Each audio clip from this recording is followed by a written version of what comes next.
Bien, bueno, les doy la bienvenida entonces a esta segunda reunión del laboratorio titulado Discursexuación. Eh, Dado que la vez pasada hubo problemas técnicos bastante serios para escuchar el sonido, les pido a todos que sean muy cuidadosos de tener sus propios micrófonos cerrados ahora para no interferir con la grabación. Marco también. Eh, y eh, si tienen alguna dificultad para escuchar, que lo abran su micrófono y lo hagan saber en voz alta. Bueno, eh, también quiero aprovechar estos primeros minutos para hacer un pequeño repaso de lo que trabajamos la vez pasada, que a muchos les resultó difícil de escuchar, temas técnicos. Y como para que quede claro bien cuál es el objetivo del trabajo del periodista, es desarrollar algo, algo que podría considerarse como desarrollo novedoso entre dos desarrollos conocidos, es decir, bien comprendidos aún, pero conocidos, de Lacan, que son sus desarrollos acerca de los discursos y sus desarrollos acerca de la sexuación. El título Discursexuación ya plantea ese nexo, ese puente, que es algo a construir. Veremos qué tan sólido sale este puente. La vez pasada decía que Lacan no había logrado jugar con la naturaleza de los usos, la lógica de la sexuación, pese a que ambas lógicas se refieren a lo que tiene lugar en conjuntos de cuerpos que son a la vez hablantes y sexuados. ¿Sí? Ser hablantes están tomados en discursos que los afectan, por ser sexuados entran bajo las generales de la sexuación. El nexo entre ambas cosas está, creo que no, ni siquiera diría desdibujado, sino no explorado. Eh, Tomé cosas de algunas referencias que les di la vez pasada, en particular para... Se escuchan sonidos provenientes de Denise Rivas. Y Denise Rivas puede apagar su micrófono, gracias. Decía que tomé algunas referencias la vez pasada para fundamentar el hecho de que el discurso sobre el sexo determina la relación con el propio cuerpo y la manera de percibir. Dije algunas cosas acerca de eso que Lacan llama el discurso sexual, y tenemos en la clínica cotidiana y en las formas contemporáneas del malestar en la cultura una presencia cotidiana, ¿sí?, del problema de cómo se percibe el propio cuerpo en términos de sexuación. ¿Sí? La autopercepción se lo llama, término que eh, se abrió camino. La sexuación, este acento que Lacan pone en un acto y un proceso, depende del cruce entre ciertas contingencias y los discursos, por ser discursos son universales, atañen a más de uno, ¿sí?, que inciden en el modo de gozar del propio. La pequeña diferencia, como se le llama, ¿sí?, es, como tal, simbólico. Y en los cuerpos hablantes se ordena, entonces, en discursos. Nuestro cuerpo es distinguido, subraya Lacan al comienzo del seminario 19, es distinguido en función de esa diferencia mucho antes de estar en condiciones de reconocerse como propio. ¿Sí? Antes de que podamos decir este cuerpo es mío, ¿sí? Ya ese cuerpo se distingue en función de la pequeña diferencia. ¿Sí? Lo toma, el cuerpo, lo toma y lo marca el discurso sexual que está organizado en torno al significante de la diferencia. ¿Sí? Ese significante que Lacan designa con la letra phi mayúscula. Y que por ser un significante está abierto, al igual que cualquier significante, a un abanico de sentidos, algunos de los cuales empezamos a explorar la vez pasada. Gran parte de ese discurso sexual que afecta y que toma los cuerpos, ¿sí?, es normativa. ¿Sí? Y yo les di una especie de síntesis de lo que podría ser la formalización de esas normas sexuales tradicionales que las formas de gozar cada día muestran como más obsoletas en cuanto a su poder de organización.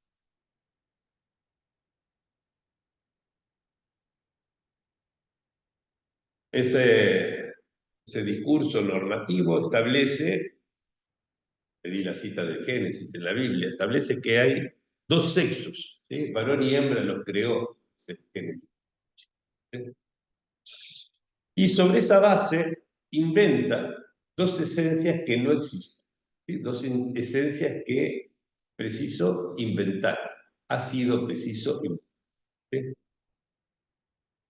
Una esencia que permita definir lo que sería un hombre, lo que sería una mujer. Y además premia las uniones heterosexuales y reprueba las homosexuales. Es el aspecto normativo que tiene el discurso común sobre el sexo. Pero aclaré de entrada que en sus fórmulas de sexuación, en el planteo de esas fórmulas, Lacan deja precisamente de lado ese discurso normativo. No supone que los cuerpos hablantes se repartan entonces en dos clases disjuntas. Se apoya únicamente en la diferencia. Y no solo aborda lo que atañe cada cuerpo, claro, de la sexuación, en el tenue nivel, dice, donde existe como sexuado, ¿sí?, sino también lo que ocurre con colecciones de esos cuerpos. Esto es algo que suele ser subrayado y que vamos a tener que explorar, ¿sí?, interrogar con detalle y con paciencia. Gerardo, disculpa la interrupción, hay gente esperando para ingresar al Zoom. Muy bien, vamos a ver. Ahí está. Gracias, ¿eh? Ok. Decía que dejando de lado, ¿sí?, el discurso normativo, el formalizar la lógica de la sexuación, Lacan busca explorar. Alguien entró con el micrófono abierto. Parece Erika Pichelli. Gracias, Erika. Bueno, decía que Lacan buscaba entonces por este medio despejar las estructuras no normativas que ligan discursivamente a colecciones de cuerpos hablantes sobre la sola base de esa diferencia significante. ¿Qué tal, Martín? Te pido que apagues tu micrófono.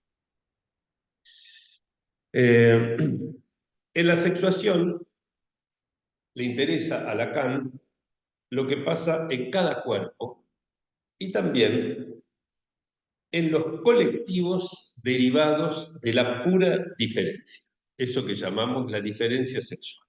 ¿Sí? O sea, en el campo discursivo no normativo que toma a esos cuerpos. Así, por ejemplo, de entrada, en su seminario 19, plantea que hay un lugar en el que cabe decir, esta expresión me encanta, ¿sí? Hay un lugar en el que cabe decir que todo cuerpo hablante cae dentro del alcance de la función que designa esa diferencia. Si bien al menos uno de esos cuerpos escapa, ¿sí? Todos y al menos una excepción. Esta expresión, esta sutileza, expresión, no aspira a indicar repartición alguna. ¿Eh? No es un de aquí para allá y de aquí para allá otra cosa.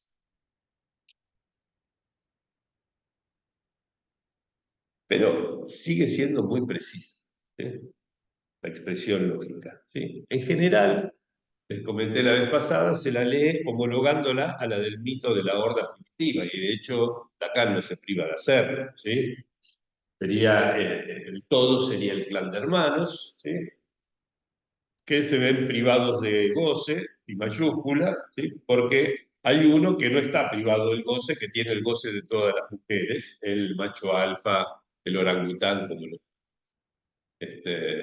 irónicamente Lacan en sus últimos años, el padre de la horda, el mito de Toto y Pitón. Pero pudimos leerla de otro modo, que a mi entender se aprecia mucho mejor clínicamente. Tiene llegada clínica directa, que la figura de ese padre poseedor del goce de todas las mujeres, etcétera, cada vez se desarma más. ¿Eh? Tiene ese peso, esa impronta, digamos, que sí aparece clínicamente, es esta otra lectura, aprovechando el hecho de que fi es un significante y por lo tanto se lo puede leer. ¿Por qué pensar solamente que phi designa la diferencia sexual o que phi designa solamente eh, la pérdida de goce introducida por la acción del padre? ¿Sí? Podemos leer, por ejemplo, phi como el atributo que desearían compartir todos los machos. ¿Sí? Y por lo tanto, designar que hay un lugar donde todos los X tienen ese atributo, ¿cierto? De la virilidad, le correspondería, como correlato de esto, que hay al menos uno que no. ¿Sí? En ese lugar hay al menos uno que no.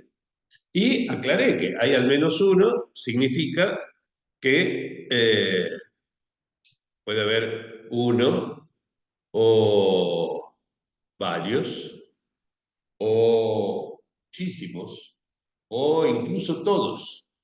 ¿Sí? Todos podrían ser los que no, ¿sí? En esa lectura. A ver ahí. Así se va a ver mejor el. ¿Y esto qué significa? Significa que la virilidad, entendida de esa manera, es una virilidad constantemente amenazada.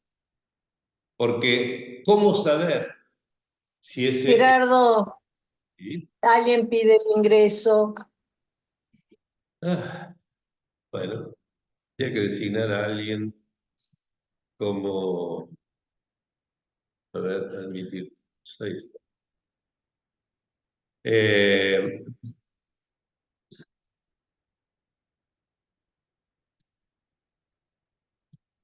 ¿Cómo hacer para que esto se quede tranquilo? Bueno, no, así no. Pongámoslo así. Eso, ahí está. Gerardo, perdón, por si sirve el dato, hay una manera en la que podés deshabilitar la sala de espera y la gente puede ingresar sin que le tengas que dar ingreso. Faltaría saber cómo, sí, se hace. Creo que vas Espérame, ¿eh? Creo que vas a participantes ¿sí? y ¿dónde estaba? Espérame. ¿Ustedes van a escuchar algo? Yo estoy escuchando perfecto.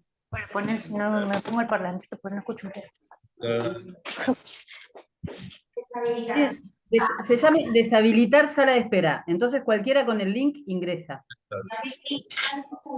¿Dónde estás? Habilitar. Ahí está. Qué bien. Gracias. Ahí está, perfecto. Bueno, vamos aprendiendo cosas. Bueno, decía que si leemos eh, en términos del significante de la virilidad, todos machos de la primera parte de la fórmula es algo que se ve limitado, digamos decir, por él existe al menos uno que no está identificado, que pueden ser 2, 3, 20, todos. Entonces eso significa que eh, la virilidad propuesta por esta forma de lazo entre los varones, ¿sí? Siempre corre el riesgo de perderse. Y eso es lo que fomenta los fenómenos de segregación viril, ¿sí? Tan comunes sobre todo en los comienzos de la pubertad, muy marcados en los ciertos fenómenos eh, del colegio secundario, pero que puede proseguir eh, con con una insistencia a veces tan insidiosa que llegan a empujar a los varones a sí, poder soportar el peso de tener que cargar con el lugar de la excepción. ¿Sí? Acá somos todos machos. Este es mariquita, ¿sí? Por ejemplo. ¿Sí? Para poder afirmar el aquí somos todos Fidex, es necesario segregar al menos uno, dos, tres, varios, otro grupo, que fuere. ¿Sí? Es interesante que en ese grupo de los segregados, ¿sí? No tienen por qué no entrar cuerpos hablantes que desde la perspectiva biológica tienen caracteres fenotípicos de la mujer.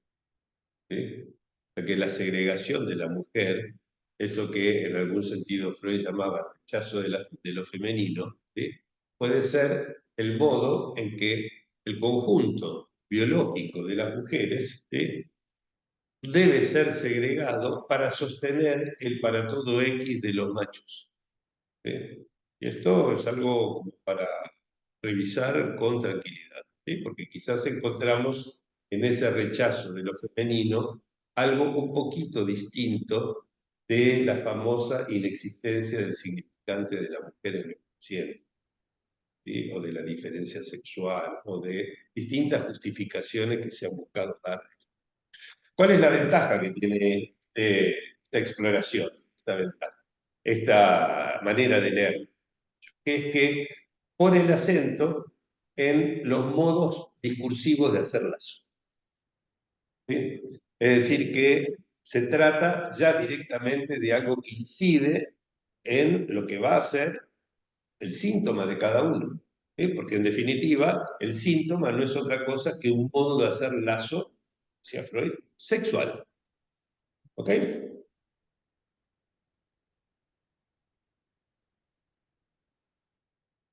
Bien. Entonces, tenemos esto que es una primera exploración, que dijo, una manera de empezar a airear un poco esas fórmulas de la sexuación que parecerían ser grabadas en el mármol y posibles de elucidar. Sí. Perdón, que te interrumpa. No, los pibes ahora. ¿Querés acercarte acá para que te escuchen? Porque Ay, ahora con este micrófono, sí, por lo menos tenelo. Ahí está. hola, ¿qué tal a todos? No, que ahora los pibes de 13, 14, el rasgo de segregación no es mariquita o gay, sino es virgen. ¿No? Ajá. Están los que supuestamente son vírgenes segregan al que es tildado o móvil. Cambió, porque... No, pero es interesante eso. Sí, está bueno.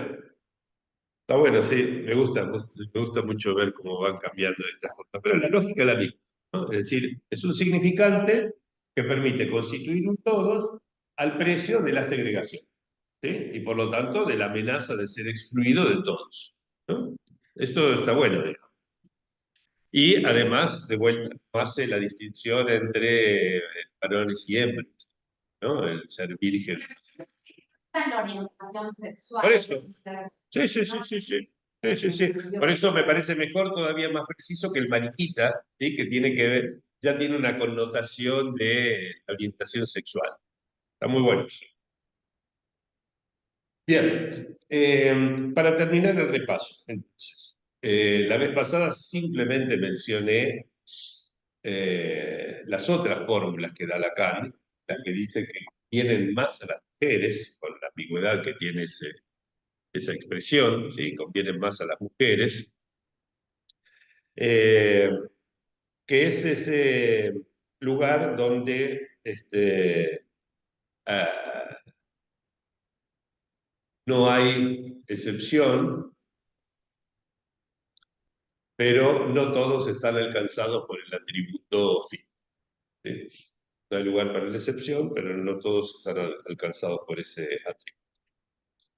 Solamente ni me puse a explicar, ni siquiera a ilustrar esto, solamente puse el acento en el hecho de que hay un lugar así y hay un lugar asá, ¿sí? No significa que esos dos lugares tengan por qué ser distintos, tengan que estar separados por alguna frontera, ¿sí? Que impliquen, por lo tanto, repartición alguna, ¿sí?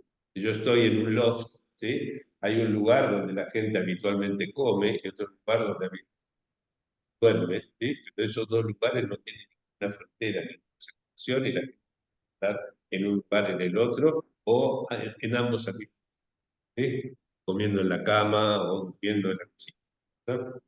Y con esto lo que quiero señalar es que para explorar esta posibilidad que se abre a partir de la expresión de Lacan, hay un lugar donde X, tal cosa, nos va a resultar útil el trabajo que hicimos el año pasado, donde vimos qué ocurría cuando los cuerpos hablantes están bajo el efecto simultáneo de dos o más discursos, ¿sí? Si pensamos que la sexuación es discursiva, ¿sí? Es decir, es un proceso en el cual intervienen las fuerzas de los campos discursivos, ¿sí? No solamente los campos discursivos que Lacan reúne bajo el término de discurso sexual, ¿sí? Cursos en general, ¿sí? Entonces, ¿qué valor tiene como estructura de campo discursivo la lógica del todo y la excepción? ¿Y qué valor tiene como estructurante de un campo discursivo la lógica del no? ¿Sí? Y si hay un lugar donde, y hay otro lugar donde, esos dos lugares no están separados por ninguna pared, y por más que lo estuviera, vimos el año pasado que no hay pared que ponga límite a la acción de un discurso, esto significa que ciertos cuerpos hablantes podrían estar a la vez sometidos a la eficacia de discursos sexuales correspondientes a la lógica del todo y a la lógica del no todo, al mismo tiempo. Pienso que esto no ha sido pensado jamás, sobre todo por el hecho de que quienes nos hemos formado en la orientación lacaniana, ¿sí? Obviamente desde pequeño formado en esa orientación, siempre hemos tomado como primera orientación para pensar la lógica de la sexuación el modo en que, si mal no recuerdo, el mismo año de la muerte de Lacan, cuando vino por primera vez a la Argentina, Argentina, Milena, a dar un seminario en la Sociedad Hebraica, que tuve suerte de asistir en el año 81, él planteó como modelo para entender la lógica de la sexuación la paradoja de Araceli y el famoso conjunto de todos los conjuntos que no se incluyen a sí mismos. Lo cual significa que había dos posiciones, ¿sí?, que son los dos momentos de la paradoja, dos posiciones y una alternancia entre una posición y la otra posición. Alguien abrió el micrófono. Bueno, digo, una alternancia entre la posición de la lógica del todo y la excepción o bien la posición de la lógica del... Pero aquí tenemos la posibilidad de pensar la coexistencia de efectos discursivos simultáneos correspondientes a la lógica del todo y la excepción y la lógica del...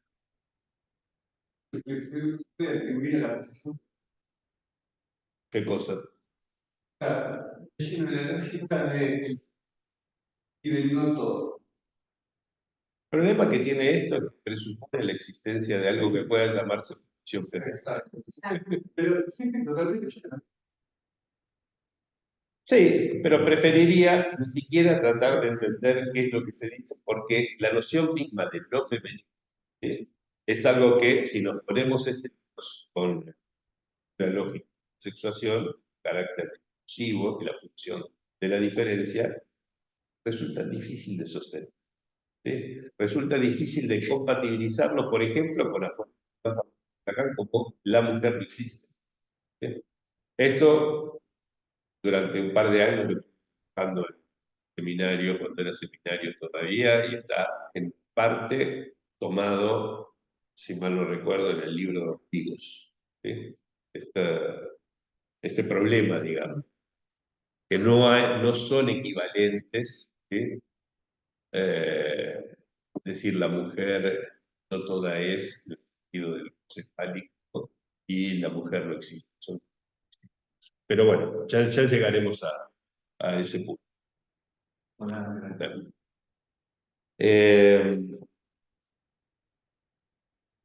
Y terminé diciendo, si mal no recuerdo, que pensar en esa coexistencia posible quizás nos deje mejor pertrechados para abordar los problemas clínicos y teóricos también que plantean los fenómenos, por ejemplo, de travestismo, transexualismo, etc.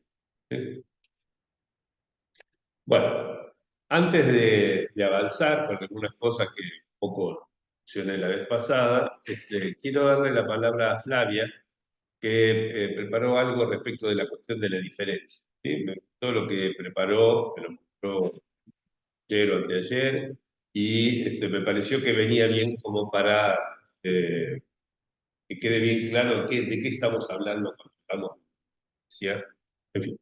Así que si querés venir aquí, te cedo el micrófono antiguo, pero que se escucha bien. Vení del otro lado, mejor, va a ser más fácil así.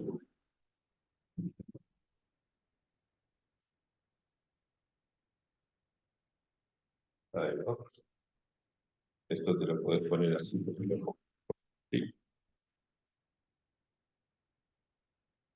Claro. No, te lo puedes poner para Ahí. atrás, sí. Claro, porque te quede el micrófono ahí y se escucha perfecto. Bueno, traté de ir sobre lo que vos habías explicado la reunión pasada. Y los titulé, tuve un lío con el título, porque no sabía cómo, es muy cortito, pero me quería poner un título y no sabía cuál. Lo podemos pensar. Diferencia sexual y diferencia entre los sexos. La diferencia entre las diferencias.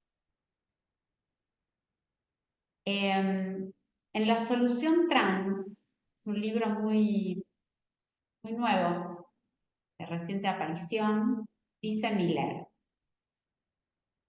lo cito: para nosotros hay dos sexos, no 3 o 4, como ya decían en su libro El Antiedipo, Deleuze y Guattari. Nosotros seguimos siendo clásicos, antiguos o boomers. La cita. Extraigo de este párrafo el nosotros, que Miller repite 2 veces, y el término boomers. El nosotros, cabe inferir, eso es mi mía, tiene a los analistas como referente, supongo. Nosotros somos boomers, no sabía bien qué era, bueno, alude a los nacidos entre 1946 y 1964. ¿No? Yo no sería boomer, por suerte. Vale decir a sujetos que actualmente tienen 60 años o más, y es una expresión que se utiliza como sinónimo de antiguos. Continúa Miller.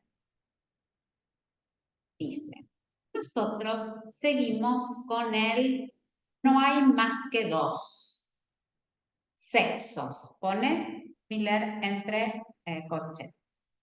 Y esta es una referencia,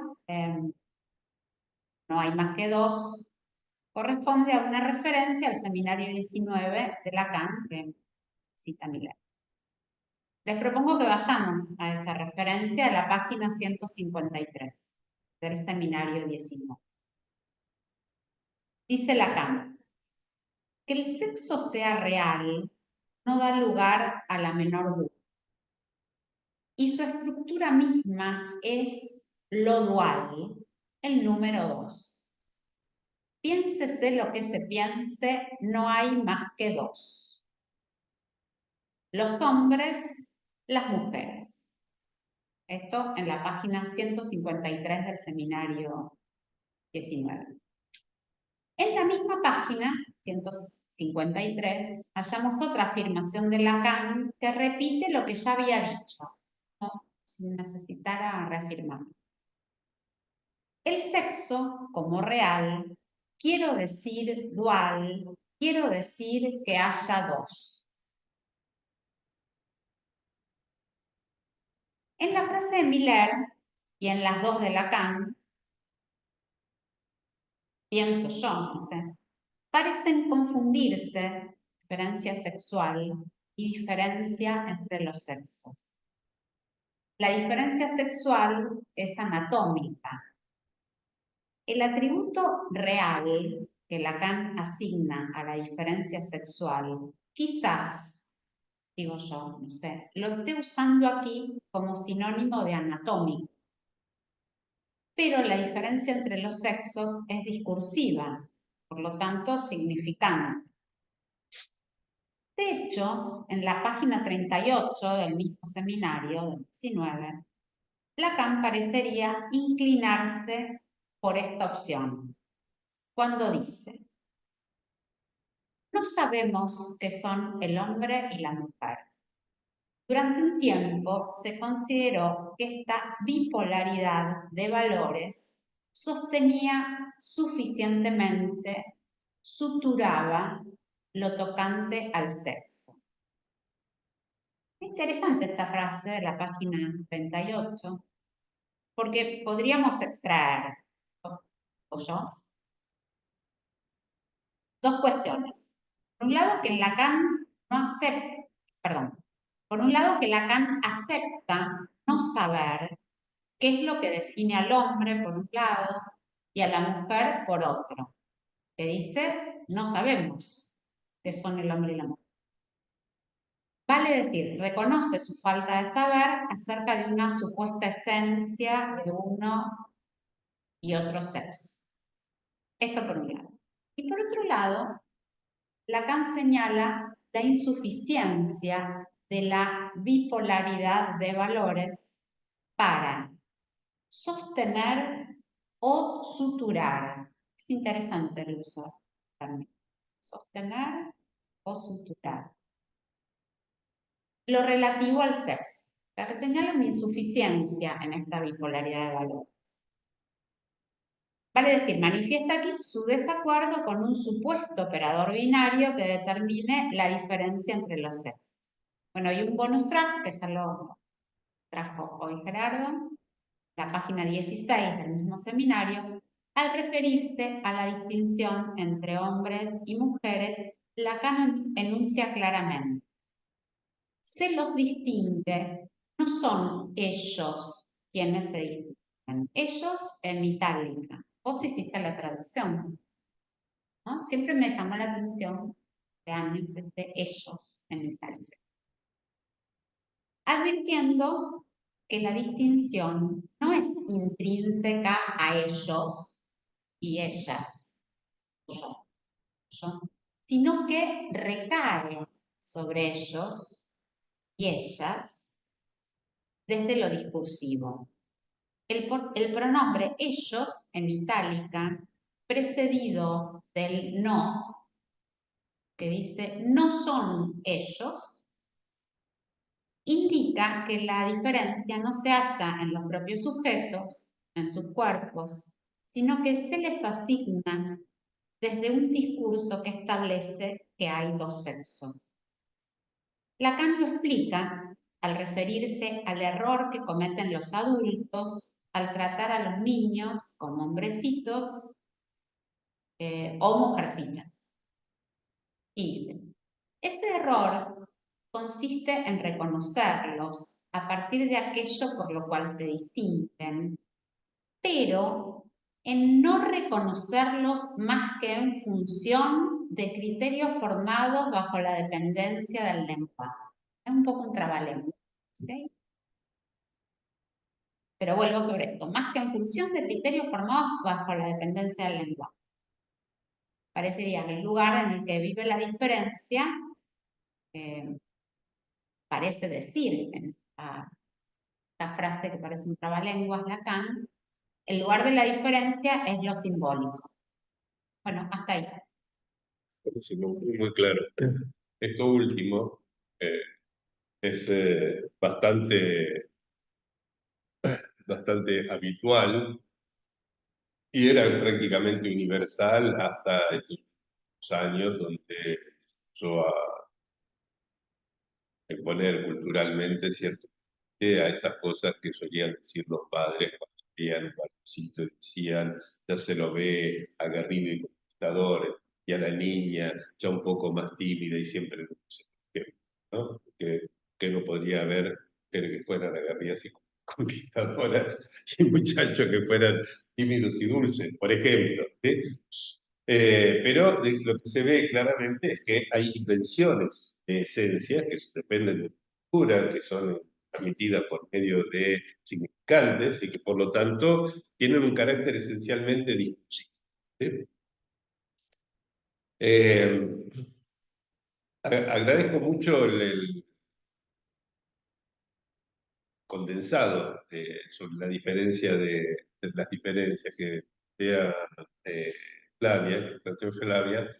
Tengo una sola discrepancia, que es que me parece que la diferencia sexual y la diferencia entre los sexos son ambas discursivas, ¿sí? Pero que la diferencia entre los sexos presupone el binario hombre-mujer y las esencias, etcétera, mientras que la diferencia sexual es discursiva en el sentido de las fórmulas de la sexuación, ¿sí? O sea que son ambas discursivas y que lo que vamos a explorar son algunas consecuencias psíquicas de la diferencia sexual discursiva.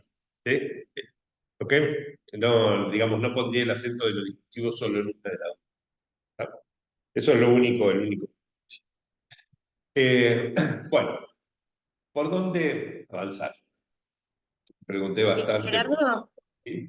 perdón, pero incluso esa diferencia entre los sexos, que vos decís que también es discursiva, Lacan la nombra en el seminario 19, cuando dice que la biología, que es la que determina cuál sería la diferencia entre los sexos, no es nada más que otro discurso de la ciencia, Sí, sí. ¿no? Y que hoy en día han llegado a identificar hasta 250 tipos de genitales diferentes y siguen encontrando como si fueran los Pokémon. Tal cual. Y es una cuestión discursiva también. Exacto, sí, sí. Sí, inclusive, digamos, pone ya en mejor posición, por ejemplo, para no interpretar como mucha gente hace, real como equivalente a biológico, ¿sí? Que tiene que ver con el cuerpo organismo, ¿no? Digamos, a Lacan le costó mucho darle algún contenido a la noción de real, ¿sí? Pero si hay alguno que se sostiene más o menos teóricamente en distintos lugares de su enseñanza, es lo real en el sentido de un imposible simbólico, ¿sí? Y el imposible simbólico no es algo que tenga que ver, ¿sí? Entonces, cuando Lacan habla de la diferencia sexual real, ¿sí? La tenemos que entender en términos de una posibilidad lógica, plantea esa diferencia sexual, no otra cosa. Bueno, entonces se me ocurrió, porque nos enseña muchas cosas, eh, ya que es un terreno completamente inexplorado, empezar por lo que han explorado fundamentalmente pensadores del transexualismo y el travestismo. No solamente la clínica, que a veces la clínica no elucida tanto, digamos, el modo de pensamiento que está presente en ese discurso, sino el pensador de ese discurso, que tenemos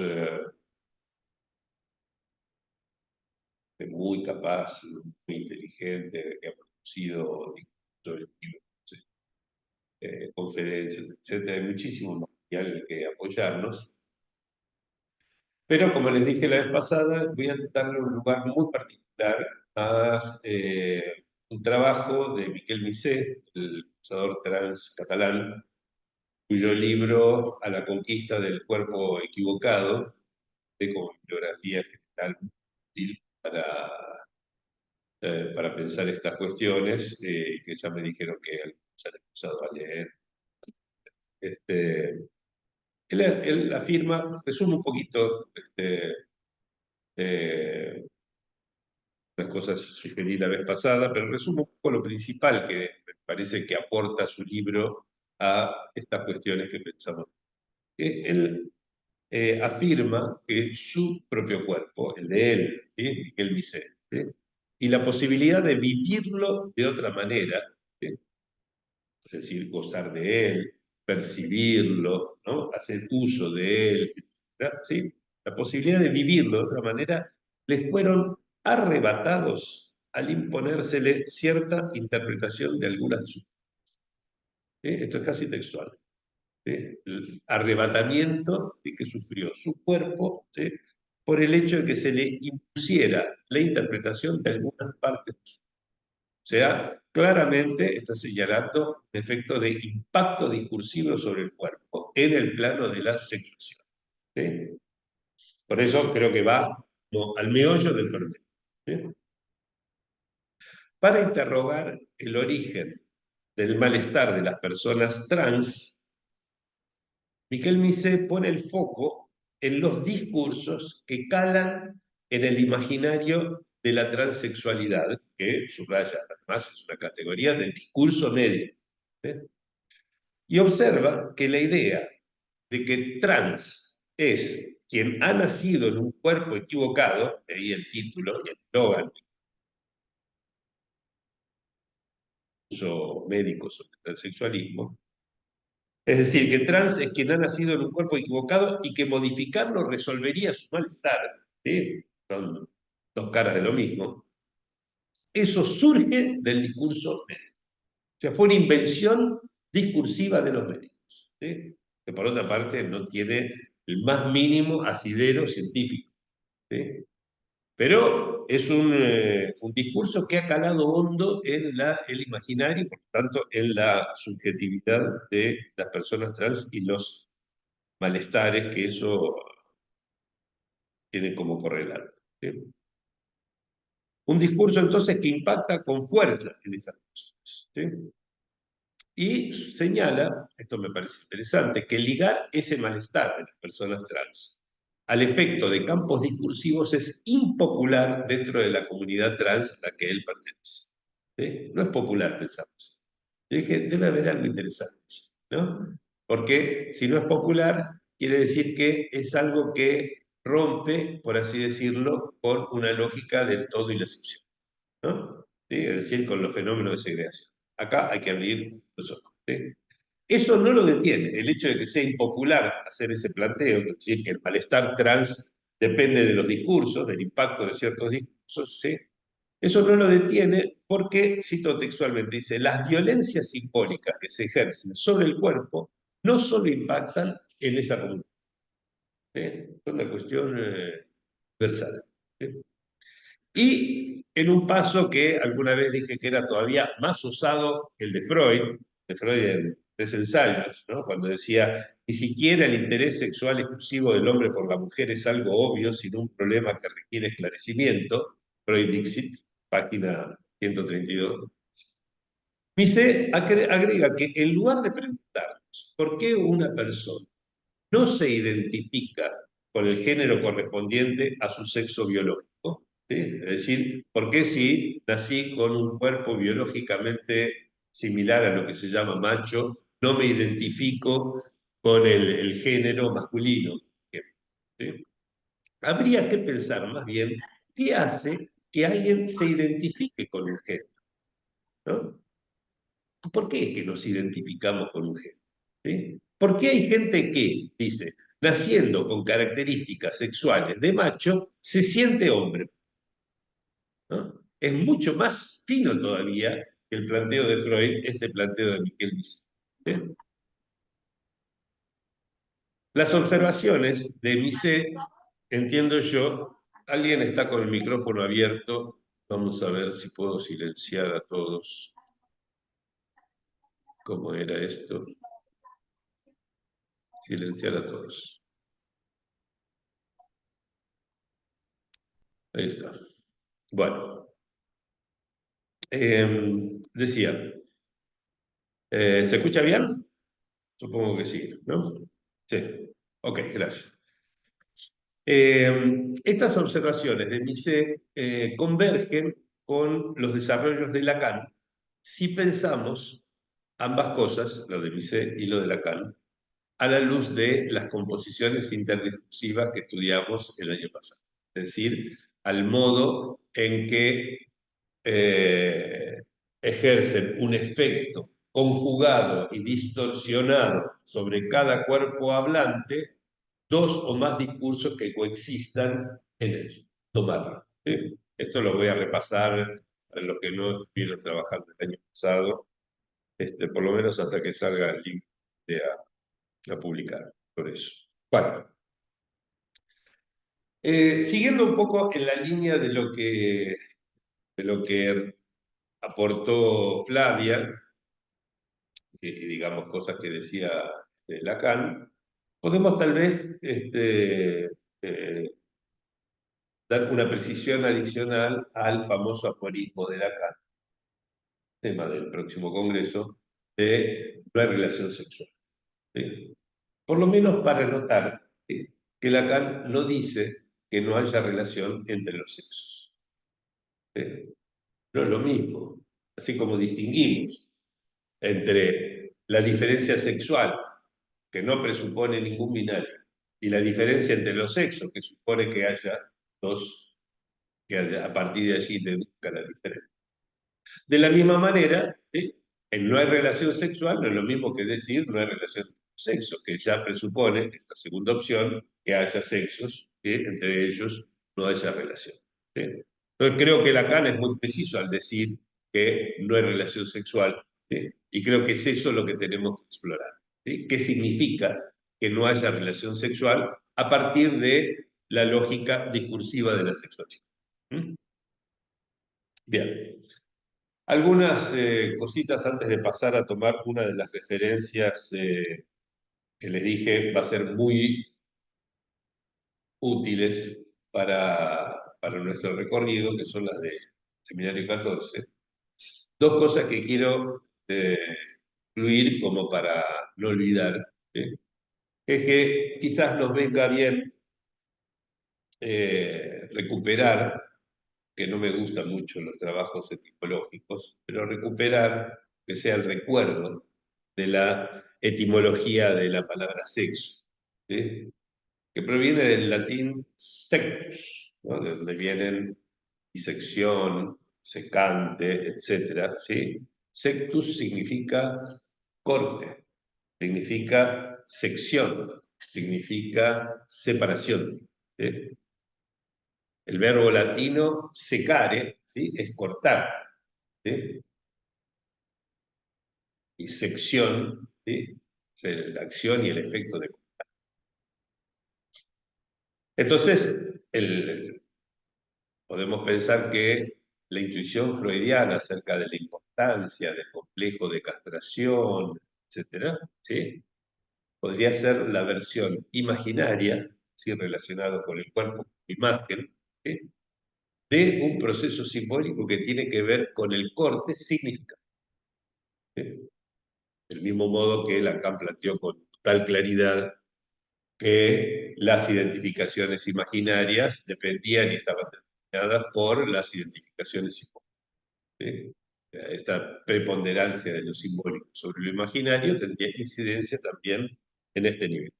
Y esto significa que podríamos pensar el phi mayúscula, entonces, ya no tanto como operador de castración, que es la manera clásica, sino como operador de corte diferencial que produce una sección significativa, con la particularidad que dibujé allí en el pizarrón, creo que lo pueden ver, ¿sí?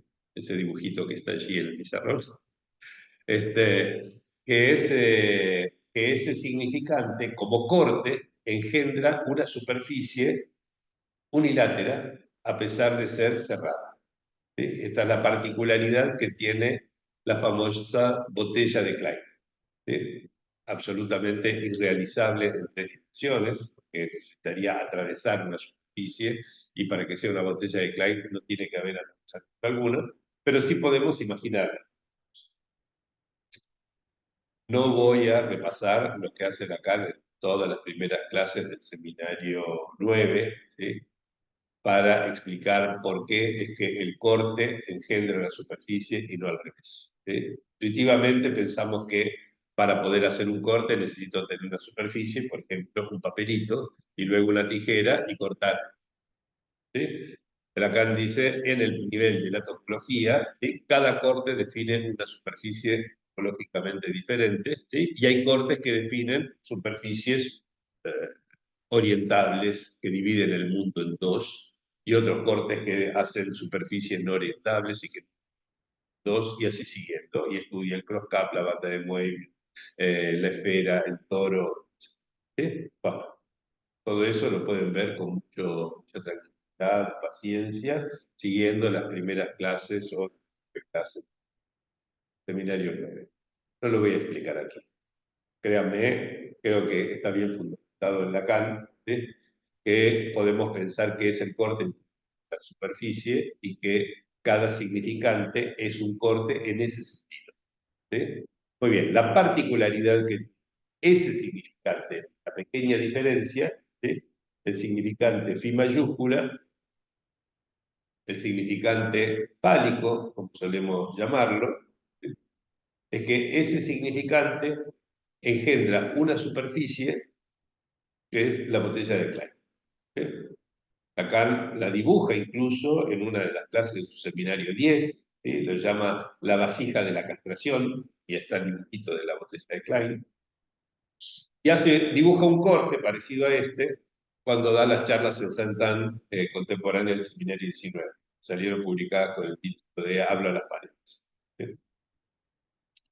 En ese dibujito, en el segundo, ¿sí? Pone una H de hombre y una M de mujer, ¿sí? Puestos a un lado y al otro de esa superficie, que no tiene dos lados. Por lo tanto, están del mismo lado. ¿Se entiende? ¿No? ¿Sí? Y eso significa que hay un lugar donde, y hay un lugar donde el otro, ¿sí? Tiene la lógica del loft que les mencionaba al principio. ¿Ok? O sea que pueden coexistir, ¿sí? La lógica del todo y la excepción y la lógica. De hecho, creo que la clínica nos lo muestra cotidianamente. Pero a veces tendemos a mirar la clínica con ojos un poco estrechos, estrechados por nuestros prejuicios, binaristas.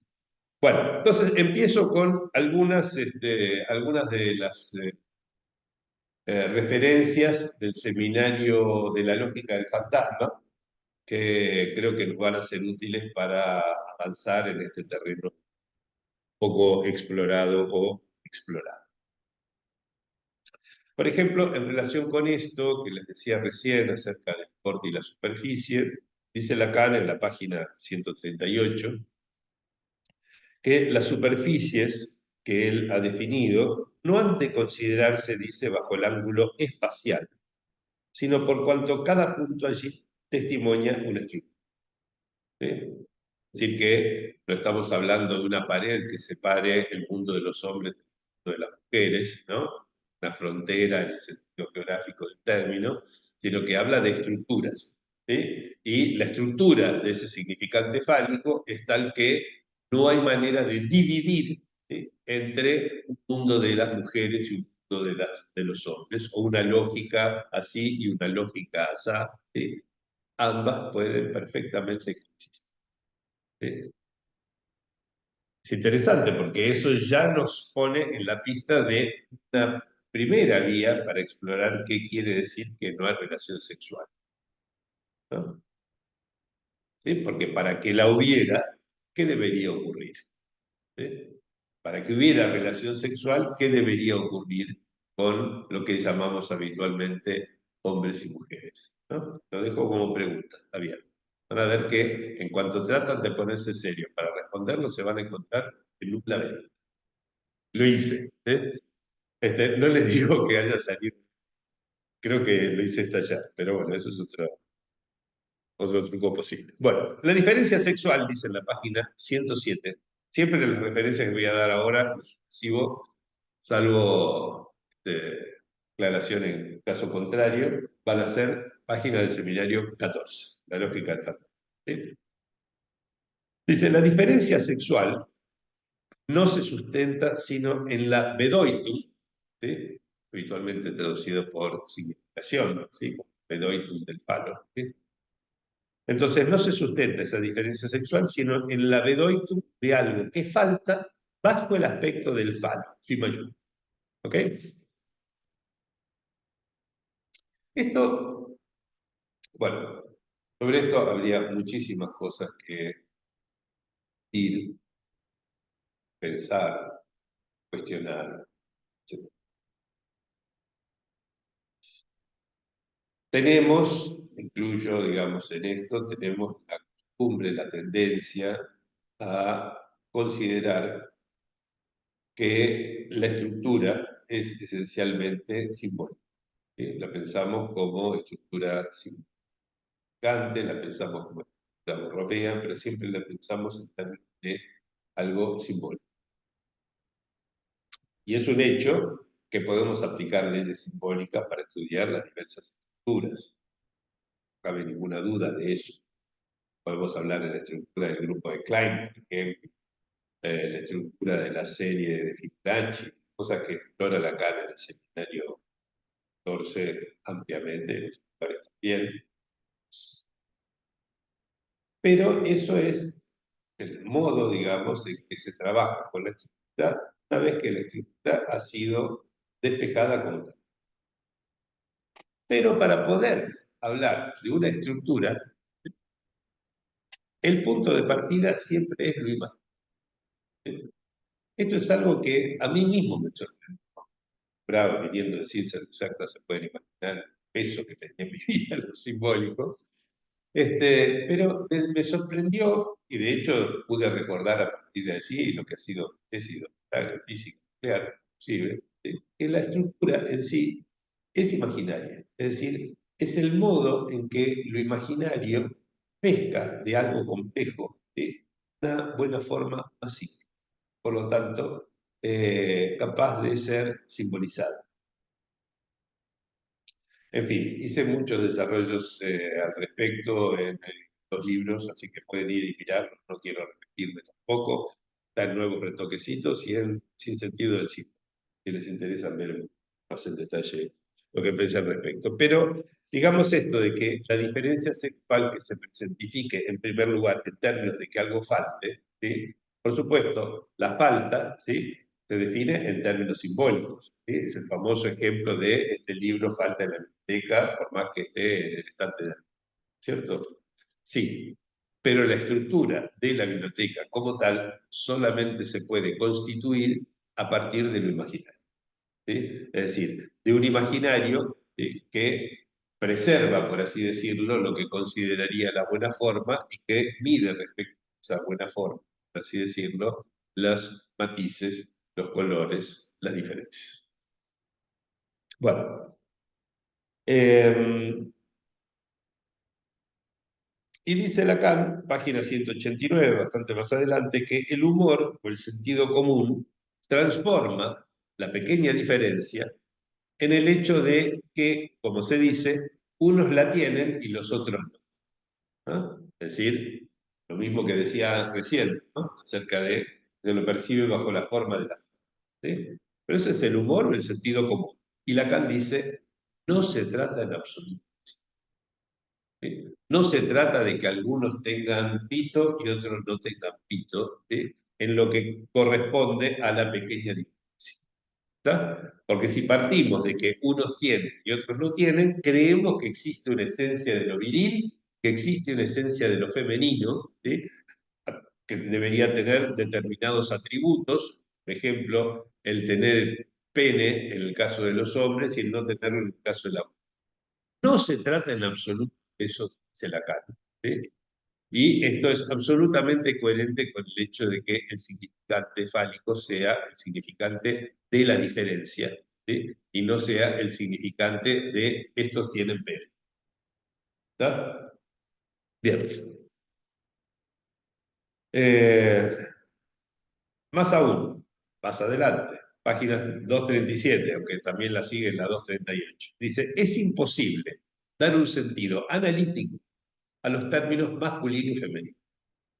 ¿Sí? Esto retoma un poco lo que decía Sebastián antes acerca de un abordaje posible de este problema que sería a partir de bla, bla, bla, lo femenino. Yo dije, atenti, ¿sí? Lo femenino como categoría y por tanto lo masculino también. Esto, no hay diferencia entre lo masculino y lo femenino. ¿Sí? Como esencias no existen. ¿Sí? Son invenciones, ¿sí? Y esas invenciones, desde la perspectiva de lo que entramos en el analítico, ¿sí? No tienen el menor sentido. ¿Sí? Insisto, ¿sí? Es imposible, dice Lacan, dar un sentido analítico a los términos masculino y femenino. ¿Sí?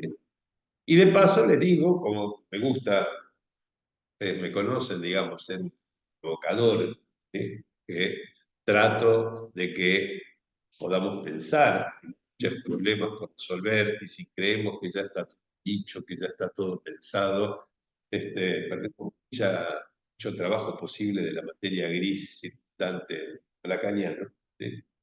Entonces, no crean que lo que se dice en Internet esté bien, ¿sí?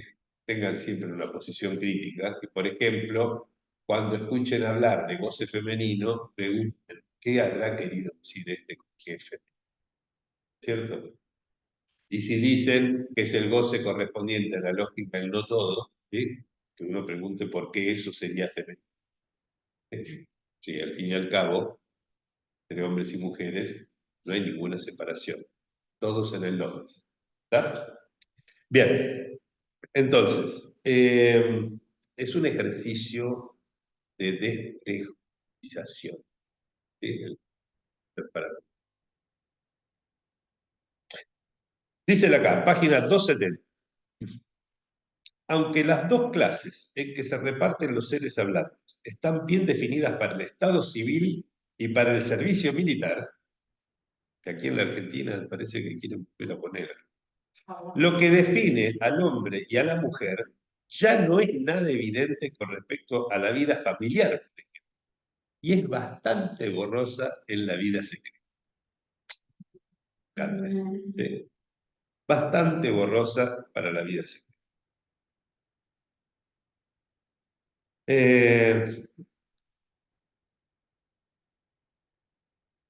Página siguiente, 271. Dice, del hombre y de la mujer a lo sumo cabe decir que son dos términos opuestos. Es indispensable que haya dos términos opuestos. ¿Sí? Pero lo que es cada uno o ninguno está por completo excluido del fundamento en la palabra de lo que atañe a la... Este es un seminario que va a converger, digamos, en la frase no hay acto sexual, ¿sí? Es casi, digamos, la semilla de la cual brotará el no hay acto sexual, ¿sí? Que habla más sobre el acto sexual y su existencia en este seminario que en el siguiente llamado el acto sexual. Bueno, insiste, por si esto fuera poco Lacan, página 311, los términos soy un hombre, ¿sí? Y soy una mujer no tienen un correlato seguro. Porque para tenerlo, ¿sí?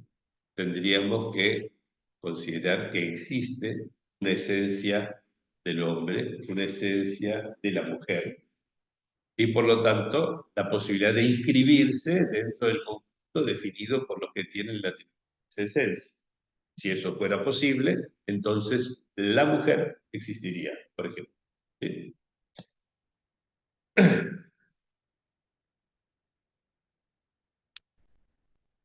Sigue la misma página, ¿sí?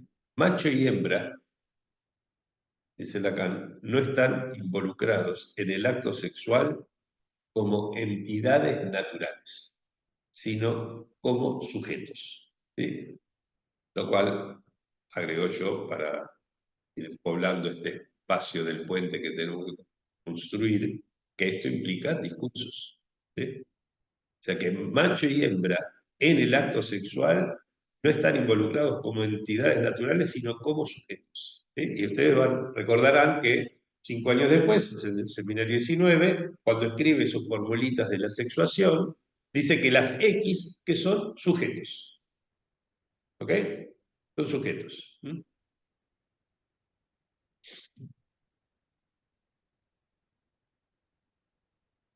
Y finalmente, quiero a la lista de referencia del seminario 14 que les traje como para entrar en calor en este modo de pensamiento tan contemporáneo que plantea Lacan hace 60 años, ¿eh?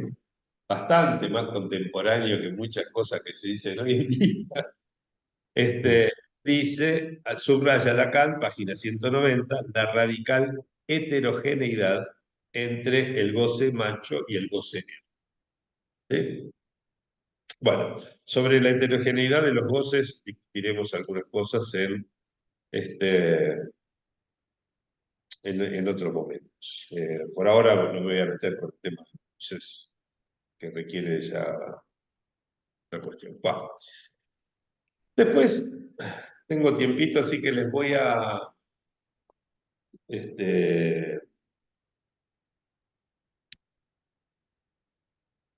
les voy a comentar algo que pueden encontrar en internet, que lo recomendé como bibliografía porque eran tan pocos los caracteres que me permitía la publicación que tuve que hacer un esfuerzo de reducción fenomenal que nunca me va a salir tan bien. En el año 2021, cuando se empezó con toda la movida del año trans, no sé qué, no sé cuánto, eh,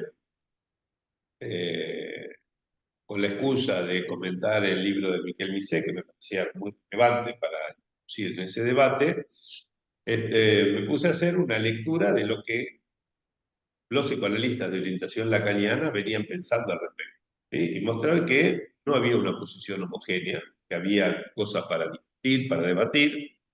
A mi juego me llamaron, dije, tomé mi posición, pero primero subrayé cuál era el debate, ¿sí? Que había dos debates fundamentales, ¿sí? Está en Números del Lacan Cotidiano de julio del 2021, ¿sí? Se tradujo al castellano, salió en francés, pero salió traducido al castellano después con el título de Dos lecciones del trans, ¿sí? Y ustedes me van a disculpar, pero como no quiero extenderme demasiado, en este tema, lo voy a leer. ¿Sí? Lo voy a leer porque si tuviera que decirlo así sin leerlo, estaría, no sé, con razón. En cambio, acá está bien con eso. ¿Sí? Digo allí que Lacan se ríe de la desorientación del analista que se ata al falo como significante de la diferencia sexual y agrega, dice, que esto solo conforma a todo el mundo por no tener ninguna consecuencia fastidiosa. ¿Sí? Esto está en las páginas 18 y 19 del seminario 19. ¿Sí? Pero, digo yo, esto era en la época, dijo, en los años 70, dice. Hoy fastidia mucho ese asunto. ¿Sí? Hay mucha gente fastidiada con este asunto de tomar el falo como significante de la diferencia. ¿Sí? Y por razones que no me parecen desdeñables en absoluto. Pueden haber cosas que se han acá, prefeminismo, afuera. Por lo tanto, parecería ser necesario desatarse del falo como se lo entiende clásicamente. ¿Sí? Eso es lo que propongo ahí, ¿no?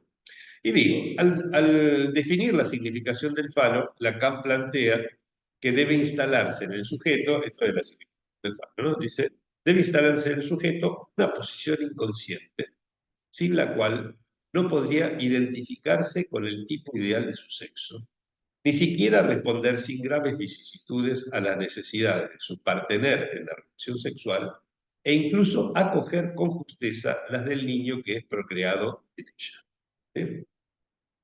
Una frase que para mí siempre fue buenísima, clarísima, transparente, que situaba los tres niveles generacionales en los cuales poder seguir la significación fálica para hacer el diagnóstico diferencial entre psicosis y neurosis, y cosa que enseñé hasta en la facultad durante años, cómo leer esta frase. ¿Sí?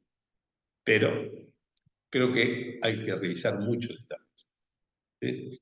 Y no solo porque fue escrita, por ejemplo, antes del desarrollo de la fecundación in vitro, ¿sí? Que anularía, por ejemplo, la aserción del final.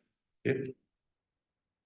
Que el sujeto deba identificarse con el tipo ideal de su sexo es una de esas narraciones que, según Butler, naturalizan la heterosexualidad obligatoria, ¿sí?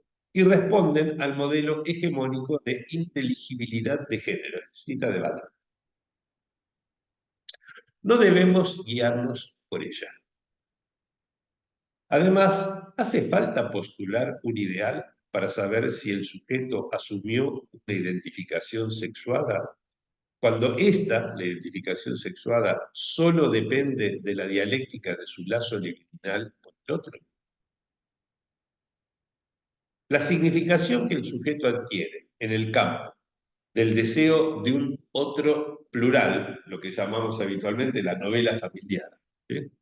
No tiene por qué incluir la coordenada fálica, así como las configuraciones familiares modernas prueban que el Edipo no es la única solución del deseo, solo es una solución normalizada que ni siquiera toma en cuenta femenino. Entonces, salteo algunas cositas. Y digo, aunque no lo llamemos falo, el significante de la diferencia sexual organiza la sexuación formalizada por la, ¿sí? Lo que estamos viendo. ¿Sí? Pero oponer en esta, este es el, ¿sí? Oponer en esta un lado masculino y otro femenino sería leerla al modo junguiano, ¿sí? Al modo de Jung, ¿sí? Aceptando que hay un arquetipo, esencia, de lo femenino. Si la lógica despejada por Lacan es cierta, la mujer no existe, o sea que no hay universo del otro sexo ni esencia femenina. Pues de lo contrario, la clase correspondiente sería definible, los seres hablantes se repartirían en dos partes distintas y en una de ellas la mujer existiría. ¿Ok? Pensar que hay dos lados en la forma de sexuación ya es un problema, eso lo planteé hace muchos años en otros lugares. Bueno, toda noción de lo femenino, referencia a lo que charlábamos hace un rato, coquetea con la creencia de que hay algo propio de la mujer de manera universal. La misma creencia que travestis y drag queens explotan y que algunos transexuales padecen, ¿sí? Por el problema del passing, ¿no? Con precisión, Miquel Bassols observa que no hay frontera sexual, sino corte interior. ¿Sí? Esto en los debates del trans el número anterior al que yo publiqué esto, ¿no? Y Miquel Basols, no, perdón, y Leonardo Gorostiza apela a la figura de la extimidad. ¿Sí? ¿Pero con respecto a qué extimidad? ¿Sí? ¿Por qué dice María Lembrus que la mujer funciona como nombre del padre y Basols afirma que la objeción al universal masculino es lo femenino, sino porque la excepción a ese universal es el no todo del otro sexo? ¿Ya? Lo que ponemos del otro lado, que es el mismo lado de la botella de Klein. Convendría sustituir la repartición por una estructura como la botella de Klein, digo, donde el punto de inconsistencia del para todo venga dado por el no todo, y la incompletud de este, del no todo, garantice la existencia de aquel. Sería un aceptable modo de traducir lo que dice Lacan. Hay uno, dos no, o sea, no hay relación sexual. ¿Sí? Que también lo dice ese hay uno, dos no, ¿sí? En el seminario 19. ¿Sí? Digo, es importante, hay uno, dos no, ¿sí? Porque va directamente en contra de ese prejuicio de que hay dos. ¿Sí? Lacan dice hay uno, dos no. ¿Sí? Y ese hay uno es precisamente la jaculación que insiste a lo largo del seminario 19, la lógica de la situación. Hay uno, hay uno, hay uno. Lo que antiguamente se traducía horriblemente como hay de lo uno, que no tiene sentido ni en francés ni en castellano. Bueno, si el universal y su excepción conviven con un enjambre de singularidades sin frontera, que sería la lógica del no todo, ¿sí? Cada forma de goce tomada en su singularidad es queer. Tomo algo que dijo Miquel Basols en el lado. ¿Sí? Y no hay binario sexual. ¿Sí? Es algo también subrayado por él. ¿Sí? Con esto, ni Butler ni Paul Preciado estarían de acuerdo. Bueno. Sobre la cuestión trans, Mises nos enseña algo más. Acá resumo un poco lo que les decía recién y por lo tanto lo puedo saltear, ¿sí? Lo que decía Jesús, Mises. Pensar, voy al final, como lo hace Mises, que el malestar depende de presiones, el malestar del trans depende de presiones sociales, y que el problema está en la tensión entre la cultura y el cuerpo, o sea, el efecto de los discursos sobre la situación, ¿sí? Es un argumento impopular en la comunidad trans, dice él, pero lo acerca a nuestro discurso porque hace poco en el carácter hablante de nuestro cuerpo y en los discursos como propone Céline Masson, que es otra que yo la canto. ¿Sí? Yo dije que eran dos lecciones de... ¿no? Una esta de que no podemos hacer ese repartitorio, ¿no? El seminarismo sexual. ¿Sí? Y la segunda lección del trans toca a la estructura del lenguaje en general, o sea, no solamente para el significante fálico, sino en general. ¿Sí? De hecho, digo, un debate ya recorre por lo bajo el número 928 de la Can Cotidiana. ¿Es posible salir del binarismo sexual y significante? ¿Sí? Ahí subrayo un debate existente. Difícil de conciliar entre sí las tesis que sobre el malestar trans plantean Mises, por un lado, y Graciela Brodsky, por otro lado. ¿Sí? Graciela Brodsky lo achaca a un goce que no logra ser simbolizado por el falo. ¿Sí? No se pueden compatibilizar esos dos. ¿No? Hay un debate ahí. ¿Sí? Pero más difícil todavía, ¿sí? Es concertar lo que sobre el lenguaje, las afirmaciones, digamos, que sobre el lenguaje tienen Flavia Hofstetter, Philippe de George y Miquel Basols. ¿Sí? O sea, tienen teorías sobre el lenguaje y sobre el significante distintas. Digamos, es interesante porque, claro, al poner el acento sobre qué queremos decir cuando hablamos de hombre, cuando hablamos de trans, cuando hablamos de sexo, etc., vuelve a poner el acento sobre el debate trans, digamos, y todo el de discusiones sobre el transexualismo, vuelve a interrogarnos sobre qué son las palabras y cómo inciden en el cuerpo. Es imposible, planteo, ¿sí? Como pregunta, salir del binarismo significante y de la polaridad en las posiciones sexuadas, o bien la diferencia absoluta, sea o no femenina, rompe con esa lógica. Si a sus voces agregamos la de Lacan, para que el significante es corte y el corte engendra la superficie, y notamos que la superficie definida por el significante del deseo no tiene por qué dividir el espacio en dos, que hace la botella de Klein, ¿sí?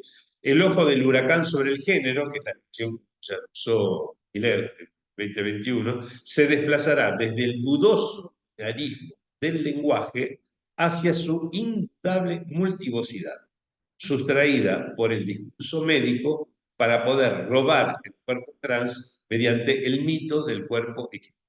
¿Okay? En eso termina la propuesta de 2 lecciones de Bueno, en fin. Entonces, la propuesta que les hago para, vamos a dejar un poquito para pasar, la propuesta que les hago es hacer este ejercicio, ¿sí? De interrogar los términos en su fundamento, ¿sí? Dejar un poco entre paréntesis los eslogans que ya tenemos internalizados, incorporados, ¿sí? Y poder poner el acento en el modo en que la sexuación resulta ser efecto de fenómenos discursivos y no solamente de las contingencias de los encuentros circulares con los años. ¿No? Dejo unos minutitos para charlar con ustedes aquí o con los que desde el Zoom quieran participar. Pueden abrir directamente los micrófonos y nos escucharemos.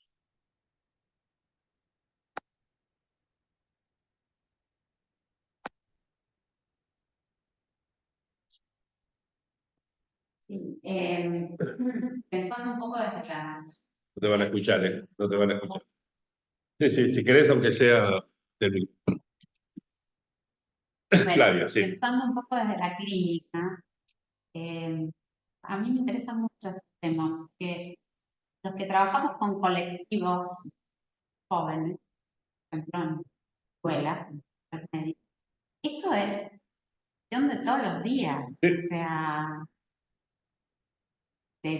no sé, la semana pasada, ¿no? Un sujeto viene, sujeto adolescente que viene vestido de mujer, ahí el lenguaje no se entramba. ¿Qué sería ser vestido? Bueno, vestido con una pollera, una falda, con los labios pintados, vamos a hablar así. Reclamando que lo llamen o que la llamen con el nombre masculino, ¿no? O sea que, bueno, hay que ponerse a pensar que nos despiertan así. Sí, sí. Esa es una o sea, digo, se ve en el consultorio, pero trabajamos con colectivo, más. O hablabas de las técnicas de fertilización in vitro. Estoy viendo hace unos cuantos años sujetos que dicen, bueno, sí, ¿quién vivís? Porque ya no se pregunta cómo a tu familia, eso quedó. ¿Sí? Con mi mamá, yo nací con fertilización in vitro, y hay, qué sé yo, amigos de la familia, yo, pero una familia monoparental, Sí. no hay, yo me preguntan, ¿no hay padre? No hay, no hay. Bueno, eso, pensado un poco desde la clínica, o lo más colectivo. Bien. Hay algo sobre esto que me acuerdo haber mencionado cuando hice la justificación de los 2 años de laboratorio que pues resumí digo, todo empezó una noche en que escuchaba los debates del Senado que terminaron rechazando la propuesta de ley de interrupción voluntaria del embarazo que había sido aprobada por diputados una noche, y empecé a ver en el discurso de quienes estaban allí términos que perfectamente podía haber enunciado un psicoanalista hoy en día. Y dije, esto es un horror. Hay cosas, seguimos pensando de una manera que ya está absolutamente perdida y esto nos pone muy atrasados respecto de lo que es la sociedad de nuestra época. Y dije que aprendemos mucho más sobre la lógica de la sexuación, por ejemplo, mirando series cómicas como Modern Family, ¿no? Donde tenemos estas cosas, que tenemos una familia formada por un matrimonio sexual, gay, digamos, de los hombres, y plantearse la pregunta, y tiene un hijo, una hija, mejor dicho, que está en el lugar siguiente, no sé de dónde, y uno puede ver que eh, fenómenos tales como la formación de la metáfora paterna de la que hablaba Lacan, ¿sí? Si lo juzgamos por sus efectos, que es la producción de una significación fálica para que esto se inscriba en la situación, no tenía ningún inconveniente. Podría producir perfectamente, a veces mucho mejor que familias tradicionales, ¿no? Con sus miembros repartidos con la lógica discursiva clásica. Y yo decía que eso nos enseña mucho más a entender que tal vez Lacan pintaba ombligos, y ahí vino el título del seminario, ¿no? Pintaba ombligos, como se pintaba en el medioevo el ombligo de Adán y de Eva, para que la gente pueda entender un poco que esos eran seres como ellos, aunque teóricamente ni Adán ni Eva debían tener ombligos desde el punto de vista bíblico. Entonces, ¿qué quiere decir que pintaba ombligo? Quiere decir que a veces hablaba de deseo de la madre, por ejemplo, nombre del padre, para guiar un poco los espíritus. Se trata de otras cosas, que no tienen que ver con mamá, papá, etc. Ya bastante entendimos cuando empezamos a hablar de función materna y función paterna, pero todavía sigue estando el mater y el pater en eso, ¿sí? Que llevan a cuestiones, a aberraciones tales como que no sé, pensar que si un hombre, por ejemplo, se dedica a las tareas domésticas, mientras que una mujer para la olla, yéndose a trabajar todo el día, y crianza recae sobre todo en el padre, mucho menos que en la madre, biológicos, eso significa, por ejemplo, que el padre está feminizado y que la madre está virilizada. Por ejemplo. Son evidencias realmente, pero que culturalmente es enorme. ¿Sí? Cuestión es que los psicoanalistas no nos hagamos eco, lo reduzquemos, la situación, la casuística. Bueno, no sé si hay alguien del Zoom que tenga ganas de participar, que quiera plantear algo. Un comentario nada Hola, más. Sí, hola, hola, ¿me escuchan? Hola. Sí, se te escucha bien. Ah, bien, gracias. Es lo siguiente, cuando leemos en el caso Schreber, Estás Gerardo, muteado, estás estás muteado. Gerardo. muteado. Está Gerardo ha desactivado el silenciado tu micrófono. micrófono, por eso no se escucha. pero yo aquí estoy desmuteado. Gerardo, ¿podrá abrirlo? ¿Será de él? Gerardo está muteado. Ah, Natalia hola. estaba copiada. Vos querías hablar, pero podés hablar Perdón, de nuevo. Natalia. Sí, sí, pero si no hablo después del compañero, no tengo problema. Era Ya, por favor, que solamente- tenemos poco tiempo. Dale. Listo. Leemos en el caso Schreber en el momento desencadenante que hay un empuje a la mujer. Entonces, brevemente, si eso podría considerarse, podríamos a partir de todo esto que estamos trabajando en el laboratorio, pensar pues, en eso como algo diferente a que sea un clásico empuje pues a lo femenino, a la mujer. No sé si me voy a entender. Muchas Sí, gracias. perfectamente. Escucho el comentario. Efectivamente, decir empuje a la mujer es algo que debería, por lo menos, pasarse por un filtro crítico de esto que estamos pensando. Ahora sí, Natalia, por favor.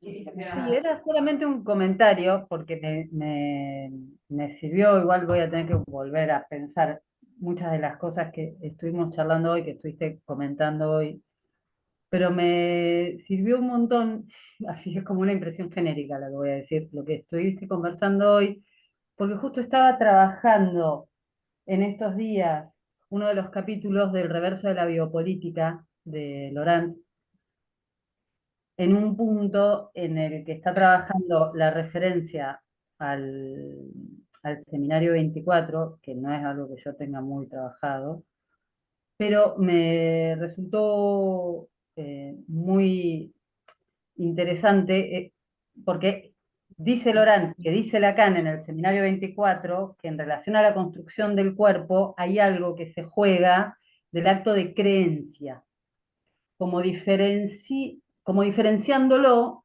de la operación de identificación, ¿no? Como diciendo, bueno, acá hay otra lógica, ¿no?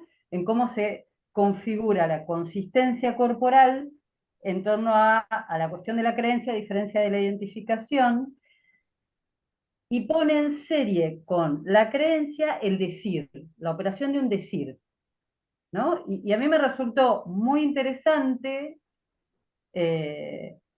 explorar esa cuestión, ¿no? La creencia y la operación del decir, y ahora, cuando vos recorrías toda la cuestión de la dimensión discursiva, ¿no? De pensar la sección, el corte, en relación al impacto del discurso, ¿no? Como yo lo escuchaba en relación a, claro, es como pensarlo en relación al decir, ¿no? Como si fuera, bueno, la cuestión de la enunciación eh, produciendo la consistencia corporal, ¿no? Como produciendo la superficie.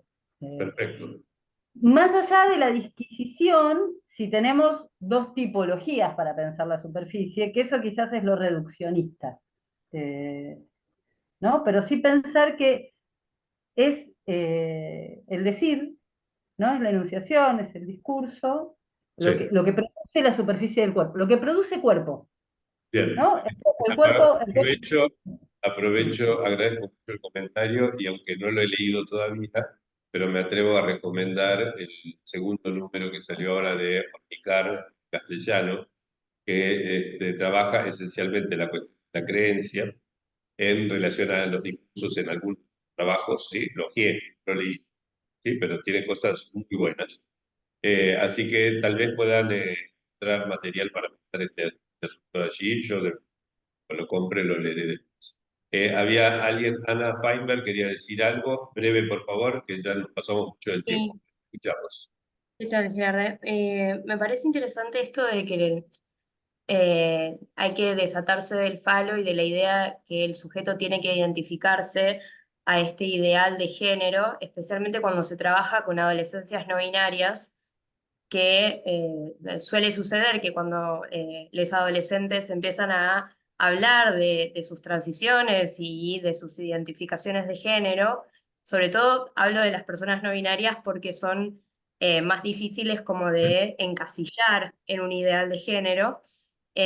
Muchas veces se presenta el problema de los padres, madres, sadres, como se diría, eh, forzando al adolescente a identificarse y adoptar características de determinado género o de lo que sería el ideal de una persona no binaria. Bueno, ahora que decís que sos no binaria, tenés que utilizar estos pronombres o utilizar los mismos pronombres todo el tiempo. Ahora que sos no binaria, tenés que salir a usar binder o tenés que realizarte la mastectomía. O utilizar pollera y maquillaje. Me parece muy interesante para pensarlo, sobre todo en estos casos donde hay un otro que empuja esta identificación desde afuera del consultorio incluso. Te agradezco mucho el comentario, Ana, y además voy a ir todavía un paso más en la misma dirección. Yo creo que así como los médicos han planteado protocolos para el tratamiento, por ejemplo, de adolescentes trans, ¿sí?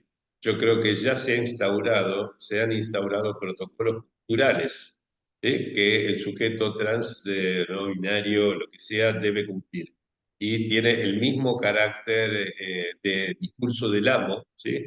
Que supuestamente debería ser el reverso de lo que se busca con esta flexibilidad respecto de los discursos sobre el género. Es todo lo contrario, se termina transformando en un corsetamiento aún más rígido, explícito de lo que venía siendo antes. Así que agradezco muchísimo el comentario, Ana. Agradezco mucho a todos la participación, la presencia. Los espero el segundo jueves del mes de mayo. Chao. Chao, Gerardo. Chao. Hasta luego.